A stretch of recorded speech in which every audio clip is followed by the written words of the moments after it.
Chers adeptes du jeu des rois et de la dame, bon retour ou bienvenue sur Seven's Rank, la chaîne à l'audimat qui...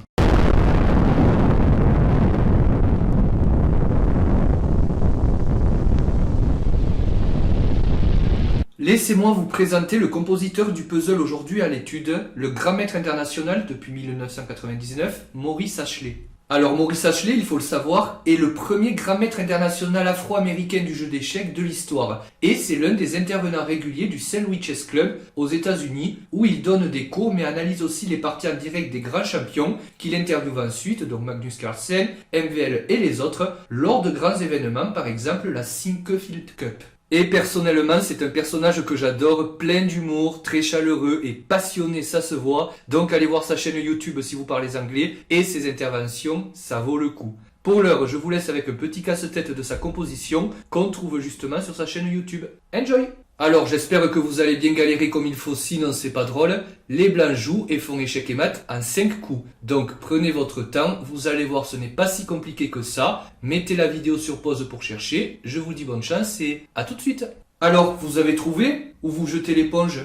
Dans les puzzles d'échecs, somme toute comme dans les problèmes de mathématiques, le plus difficile reste le tri. Savoir ce qui nous sert, donc ce qu'on garde, et ce qui ne nous sert à rien et dont on peut se débarrasser. Dans ce puzzle, où la solution est en fait linéaire, on a l'impression que les fous, auxquels commence à s'attaquer le roi noir, servent à quelque chose et doivent être gardés pour administrer l'estocade finale. Eh bien, il n'en est rien.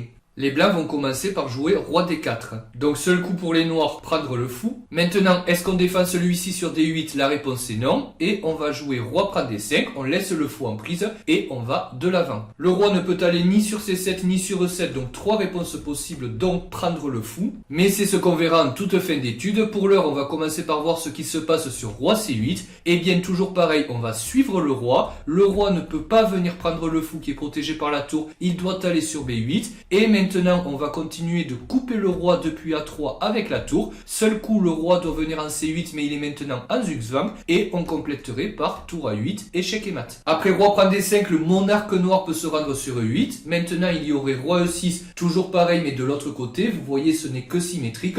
On va suivre le roi. Maintenant, le roi est obligé de venir sur F8, pas le choix. Et après, tour G3 qui va couper le roi, mais de l'autre côté. Le monarque noir est obligé de revenir sur E8, mais il est en Zugzwang. C'est-à-dire que non seulement son coup est mauvais, mais il est carrément perdant. Maintenant, le simple mais très fort, tour G8, échec et mat, qui met fin au débat. Enfin, après roi prend D5, il nous faut étudier ce qui se passe si jamais on laisse le fou en prise et que les noirs l'acceptent. Toujours la même histoire. On va prendre l'opposition, c'est-à-dire qu'on va suivre le roi noir qui maintenant ne peut plus descendre. C'est fini, il est dans la boîte. Et selon qu'il aille sur C8 ou E8, toujours pareil, on va le couper avec la tour, de telle manière que quand il revient, on va mater de façon classique avec notre roi et notre tour. J'espère que ce joli puzzle du rusé Maurice Ashley vous aura plu. Écoutez, cette vidéo est maintenant terminée, donc n'hésitez pas comme d'habitude pour le petit pouce bleu si ça vous a plu, ainsi que le petit commentaire bienveillant, vous le savez, j'apprécie toujours. Échequistes de tous les pays, abonnez-vous, et moi je vous dis à très bientôt pour une prochaine vidéo.